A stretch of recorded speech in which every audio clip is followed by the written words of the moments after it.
Je suis Solène Pissonnier, je suis enseignante-chercheur à AgroParisTech et je travaille sur les interactions culture-élevage à l'échelle des territoires. Dans cette vidéo, nous allons vous présenter un projet pédagogique innovant basé sur un jeu sérieux nommé Oviplaine.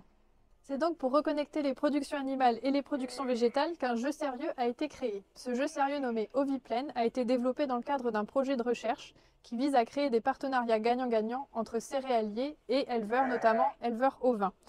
En effet, les changements dus au changement climatique sont de plus en plus présents, les rendements aléatoires et de plus en plus variables. Les éleveurs cherchent donc des ressources pour alimenter suffisamment leurs troupeaux, et le jeu Oviplaine vise à les aider à développer des partenariats en accord avec des céréaliers. Le jeu a donc été testé au cours de différents ateliers, puis adapté à un contexte pédagogique. Solène a encadré notre projet ingénieur de 3e année pour adapter le jeu à un nouveau territoire dans le but de le généraliser par la suite. Notre objectif était de créer un jeu transposable, transportable et transmissible. En fin de compte, Oviplaine est un jeu qui a été créé pour et par les élèves.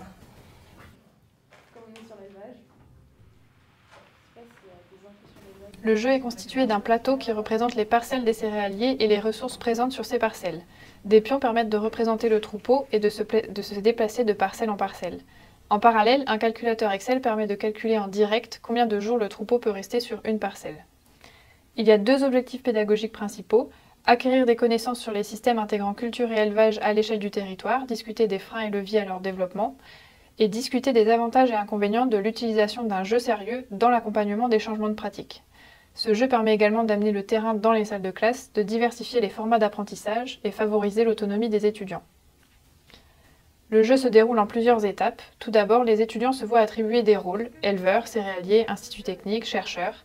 Chaque rôle est décrit par une fiche et accompagné d'un ensemble de documents réunissant les connaissances minimales à avoir pour pouvoir jouer. Après avoir lu les documents, les étudiants se réunissent autour du plateau pour jouer. Ils ont un objectif commun: faire pâturer le troupeau de parcelle en parcelle et se mettre d'accord sur un itinéraire pour le troupeau sur une période donnée. Au fur et à mesure de la partie, les joueurs échangent et partagent leurs connaissances pour pouvoir avancer.